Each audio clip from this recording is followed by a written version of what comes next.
안녕하세요. 그녀의 북살롱 미셸입니다. 네, 오늘은 어떤 책을 들고 왔을까요? 정재승 교수님의 책 조금 더 읽어드리려고 하고요. 12발자국 속에 있는 한두 챕터 중에서 소개드리고 싶은 부분 발췌해서 읽어드리겠습니다. 먼저 읽어드릴 부분의 제목은 기술혁신이 불러일으킨 일자리의 변화예요. 많이들 들어보셨을 만한 주제이기도 하실 텐데요. 저 또한 많이 봤죠.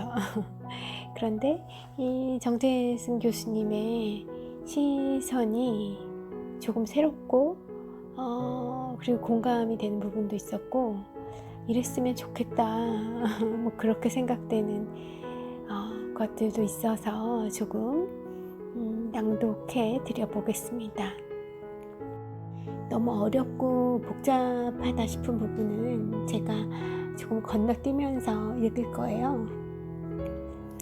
제가 읽다가 버벅거리는 수가 있기 때문에 오히려 건너뛰는 것이 낫겠다 싶은 그런 부분들도 좀 보이거든요.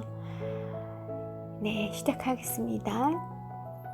흔히들 얘기합니다.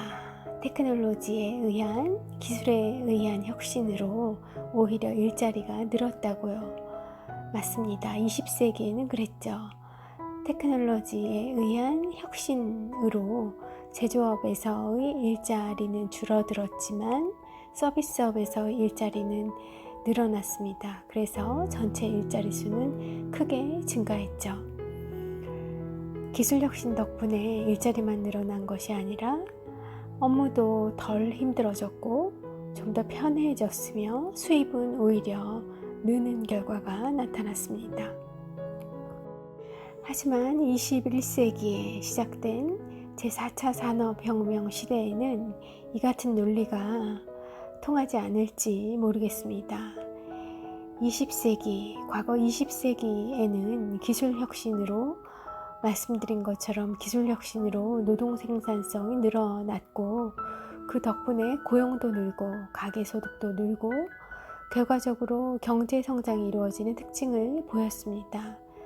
우리들의 삶도 굉장히 많이 진보되어졌죠. 과거에는 상상할 수 없었던 그런 라이프를 지금 저희가 살고 있으니까요. 하지만 21세기 들어서면서 이런 추세가 서서히 사라지고 있습니다. 자동화 시스템, 최적 제어 기술, 인공지능 덕분에 노동 생산성은 더욱 가파르게 상승하고 있지만 그에 따른 고용은 늘지 않고 있으며 심지어 가계소득은 줄고 있습니다. 제품과 서비스는 늘어나는데 그걸 소비할 주체인 사람들이 가난해지고 있으니 생산성이 늘어난 만큼 경제 성장은 이루어지지 않는 현상이 벌어지고 있는 겁니다. 제4차 산업혁명 시대의 일자리의 지형도 변화가 가장 심각한 사회적 이슈가 될 거라고 전망이 되어 오고 있습니다.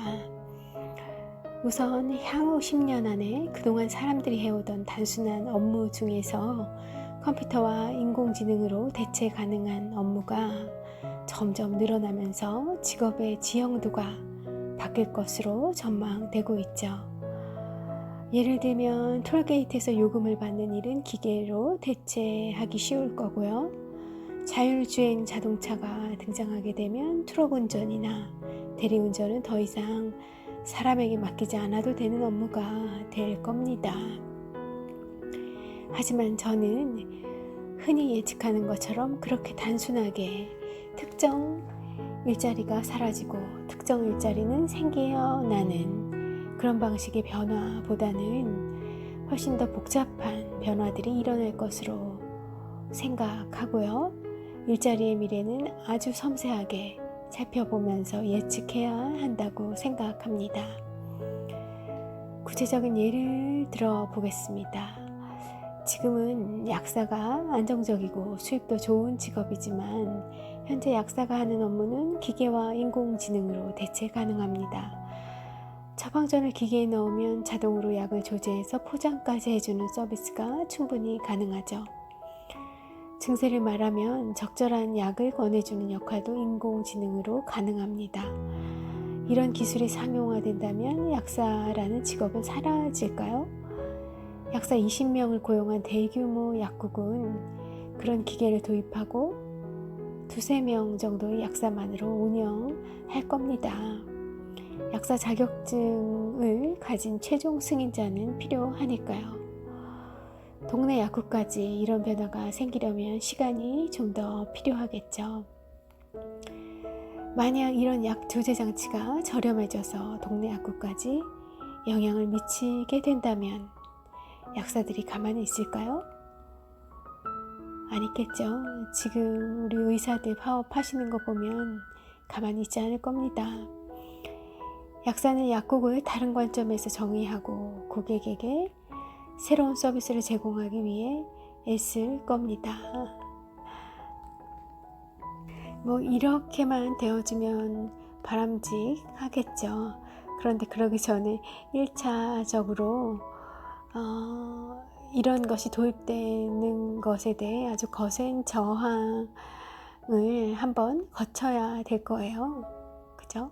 지금 의사분들 파업하시는 거 보면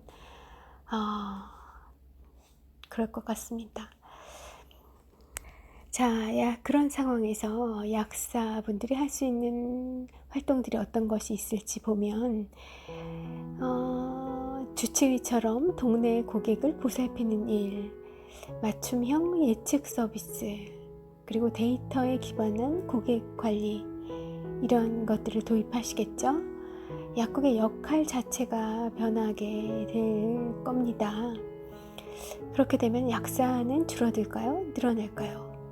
이제 그것이 중요한 문제가 아니라 약국의 역할, 업의 본질이 어떻게 진화할 것인가가 더 중요한 질문이라는 걸 눈치채셨을 겁니다. 아마존고처럼 무인 슈퍼마켓이 등장해서 계산대와 계산원이 사라진다면 계산원을 모두 해고할까요?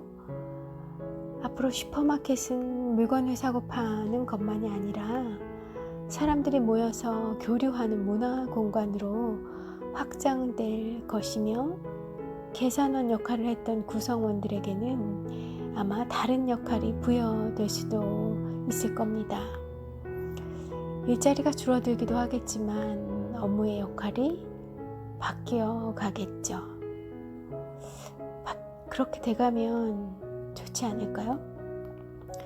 너무 단순한 것들, 그런 것들은 좀 기계에게 맡기고 우리가 약국에 가서 혹은 우리가 편의점에 가서 어떤 상담을 한다던가 아니면 어떤 대화다운 대화를 한다던가 그런 일들도 할 수 있지 않을까요? 그런 서비스를 제공하는 거죠. 아니면 1시간 정도의 타가 기능을 한다던가 너무한가요?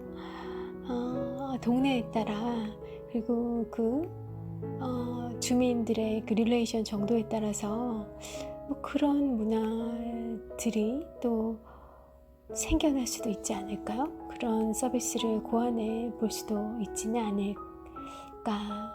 이 책을 읽다 보니 그런 생각도 좀 드네요.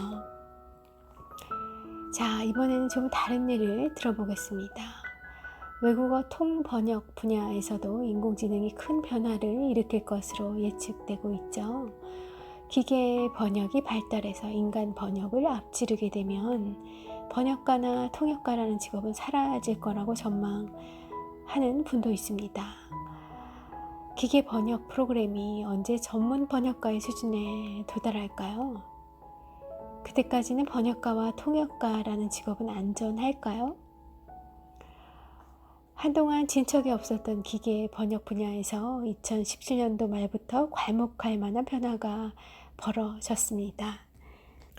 기계 번역의 수준이 현저히 올라가고 있는 겁니다. 이것은 번역을 잘한다는 것의 핵심을, 번역을 잘하는 것의 핵심 포인트를 이전과는 다르게 해석하면서 이전과는 다르게 정의 내리면서 벌어진 일이라고 해요. 예전에는 컴퓨터에게 문법을 가르쳐주고 언어를 이해시키기 위해 애썼습니다. 그런데 이제 엔지니어들은요, 그런 방식으로 접근하는 것이 아니라 양쪽의 문화를 정확하게 이해하고 한 문장이 다른 문화권에서 는 어떤 문장으로 가장 잘 대응되는지를 찾아서 그 말로 대체시켜주는 것을 번역이라고 정의를 다시 내린 거예요.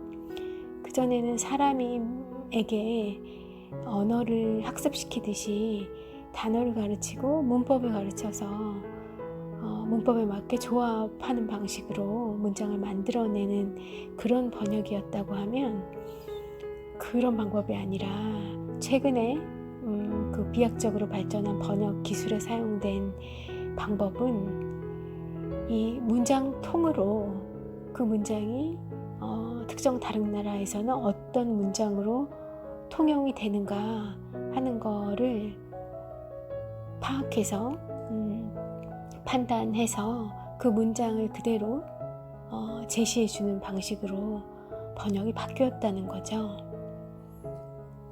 이런 식의 번역에 있어서는 두 언어권의 문화를 정확히 이해하는 것이 중요하겠죠.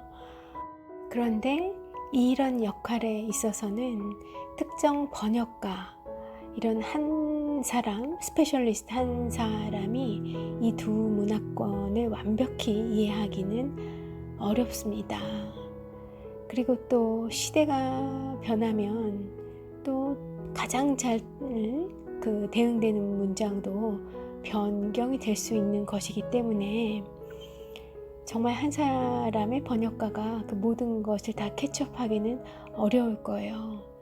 그런데 이 방식이 컴퓨터, 빅데이터, 인공지능을 이용해서는 가능하다는 겁니다.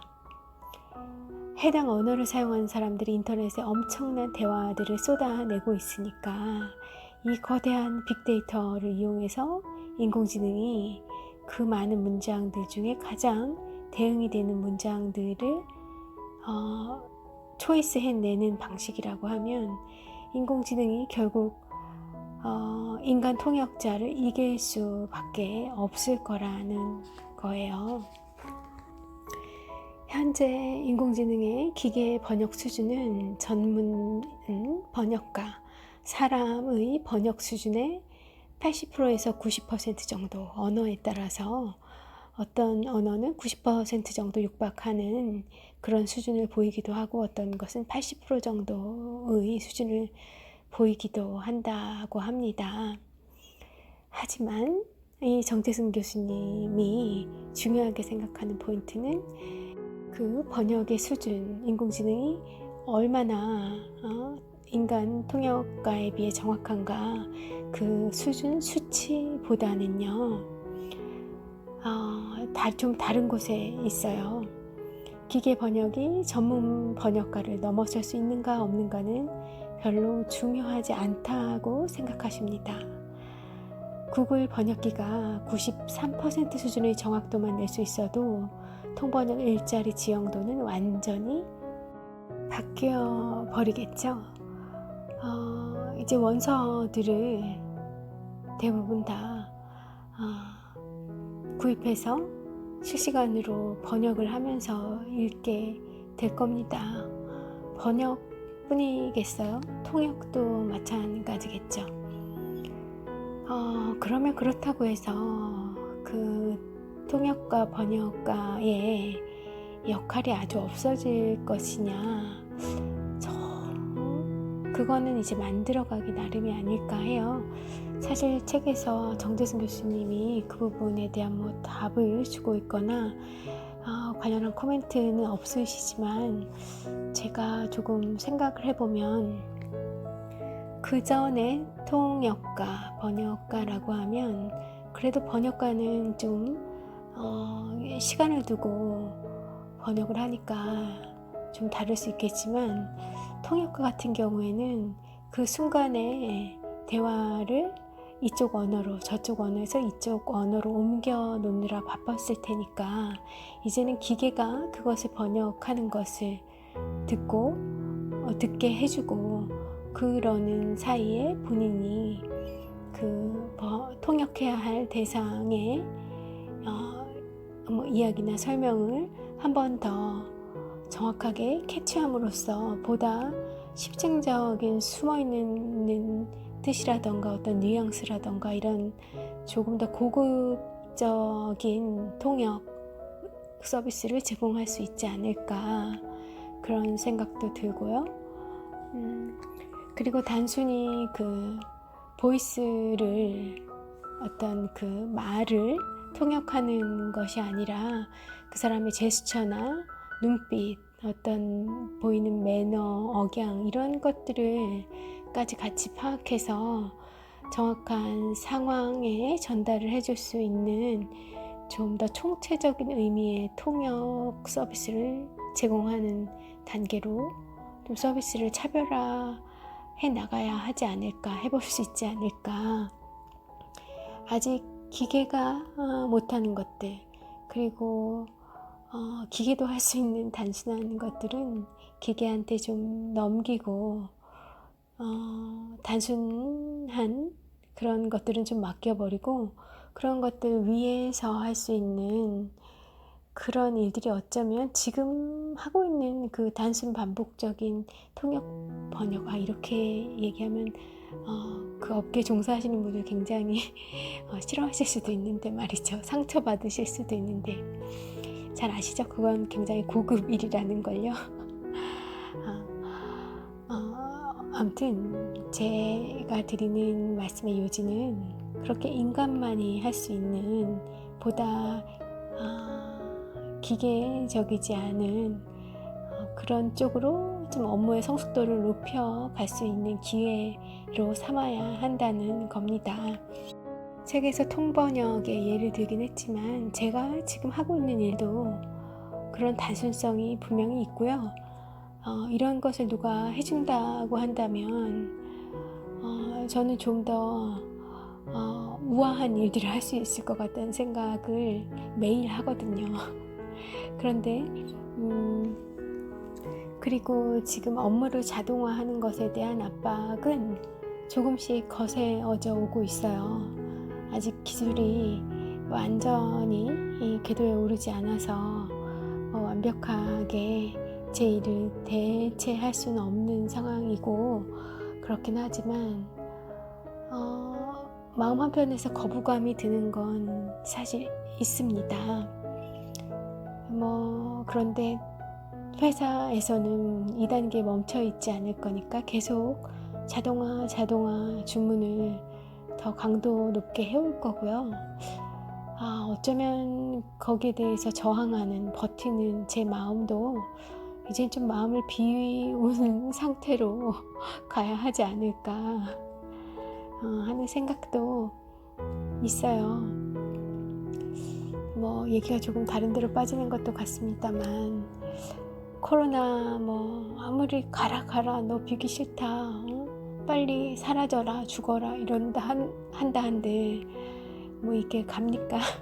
네, 지가 있을 만큼 있다가 사라지던지 계속 살던지 할 거잖아요. 저희가 아무리 최선의 노력을 다 하겠지만,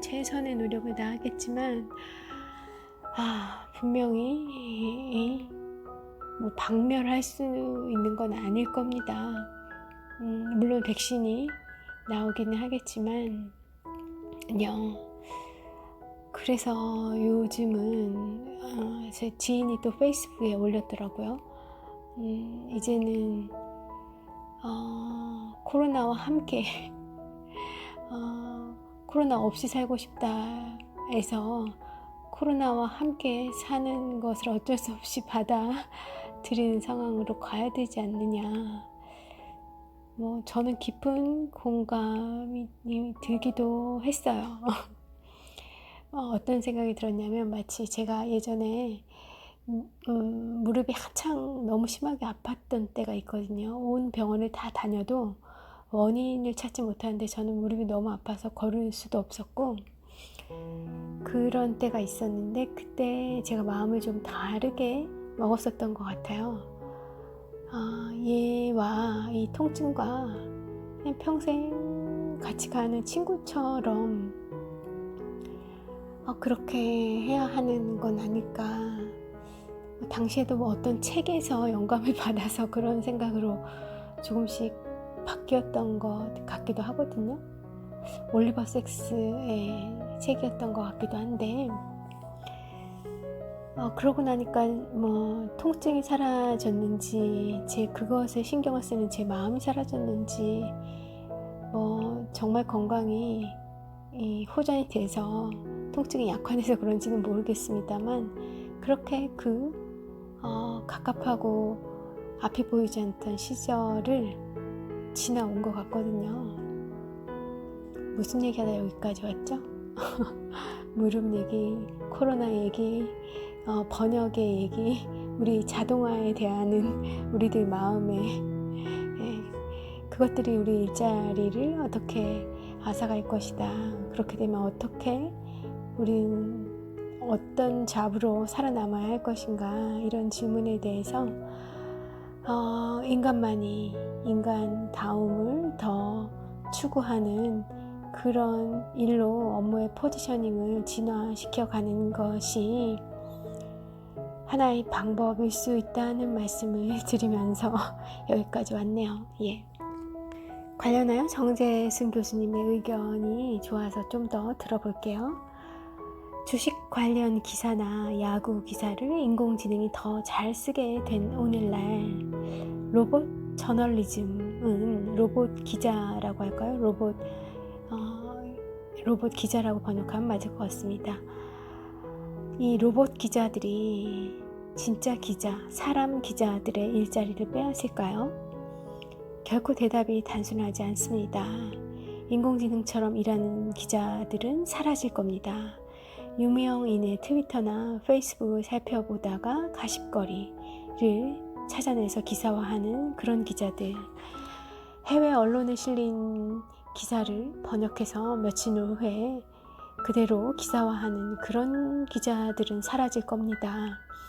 하지만 기자의 본래 임무를 취재라고 생각하는 기자들은 사라지지 않을 겁니다.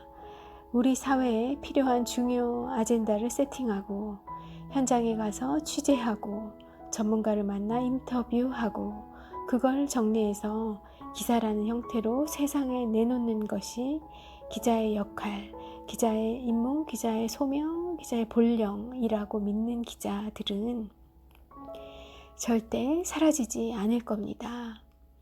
기자의 본령은 기사를 쓰는 것이 아니라 취재를 하는 것이라고 믿는 기자들은 앞으로도 우리 사회에 필요한 존재이니까요.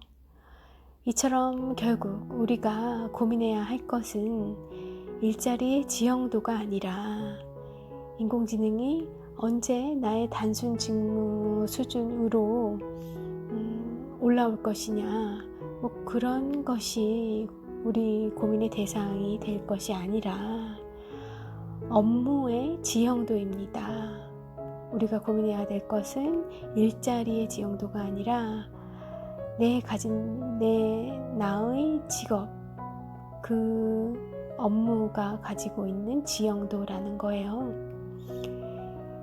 직업이나 직함이나 이런 것이 아니라 실제로 그 직업이 해야 되는 작업, 임무, 소명, 본래적인 목적, 그리고 그것의 원래 필요, 그것이 원래 어떤 필요로 인해 그런 직업이 존재하는가, 바로 그것이라는 겁니다. 우리가 정말 고민해야 될 것은 그것이고, 그동안에 이 자본주의 사회에서 우리가 그 본령, 소명으로부터 얼마나 멀어져 있나, 그리고 정말 본질적으로 그 임무 서비스를 충실하기 위한 곳으로 그 지점으로 다시 돌아갈 수 있는 기회가 될 수도 있을 것 같다는 생각이 들어요. 자, 여기에서 조금 더 나아간 이야기를 읽어 드릴게요. 제4차 산업혁명 시대에 새로 만들어지는 일자리는 기술 관련 직종이지만 사라지는 일자리는 단순 업무라서 사라진 일자리에 종사했던 사람들이 새로 생긴 일자리로 옮겨갈 수는 없습니다. 그 간극을 메꾸기 위해서 직업, 교육 이런 것들도 활성화 되겠습니다만 1차적으로는 그렇다는 거죠. 그래서 따라서 없어지는 일자리만큼 새로 만들어지는 일자리가 많다는 말은 공허합니다. 게다가 우리 인생에서 기계보다 체력이 좋고 인공지능보다 지적인 시기는 매우 짧습니다. 질 수밖에 없다는 거예요. 게임이 안 된다는 거죠. 생물학적 수명은 길어지고 있는데 기계 문명의 경쟁력을 갖춘 시기는 줄어들고 있다 보니 사회적 수명이 짧아질 것 같아 걱정입니다. 기술의 수명이 인간 수명보다 길었을 때에는 젊은 시절 배운 기술로 한평생 먹고 살 수 있었는데 말이죠. 우리 부모님들과 우리 초창기 선배님들 같은 경우에 충분히 그게 가능했었죠. 그런데 지금은 기술의 수명이 점점 짧아지고 있고 나이가 들어서도 새로 지식과 기술을 배워야 하는 평생 학습의 시대가 이미 되어 버렸습니다. 아직 우리 사회는 그걸 도와줄 제도와 시스템이 아주 일천한데 말입니다. 그래요.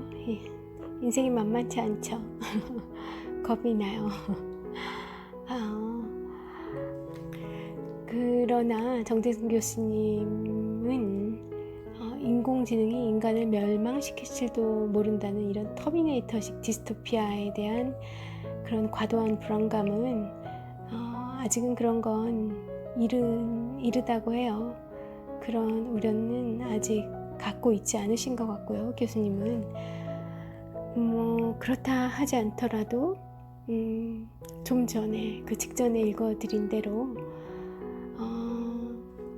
분명 일자리의 지형도는 아니지만 업무의 지형도는 바뀔 겁니다. 그거에 대한 건 우리가 찾아가야죠. 사실 인생이 쉽지 않았잖아요. 우리 애청해 주시는 분들 혹은 오늘 처음 방문해 주신 그 청취자분의 인생은 늘 쉬우셨나요?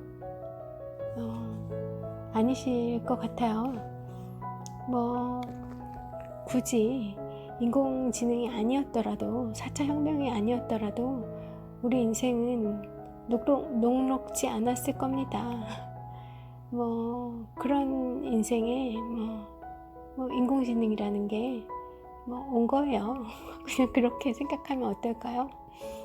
그리고 잘 적응하면 이 아이를 잘 다룰 줄, 공생하는 방법을 우리가 터득해 간다고 하면 어쩌면 보다 더 재미있는 그런 업무로 옮겨갈 수 있지 않을까. 그런 기대를 좀 갖게도 돼요. 이래 생각하나 저래 생각하나 옳게 맞다고 하고 피할 수 없는 거라고 하면 좀 기분 좋은 쪽으로 생각해 보는 게 낫지 않을까요? 사실 저도 쉽지 않습니다.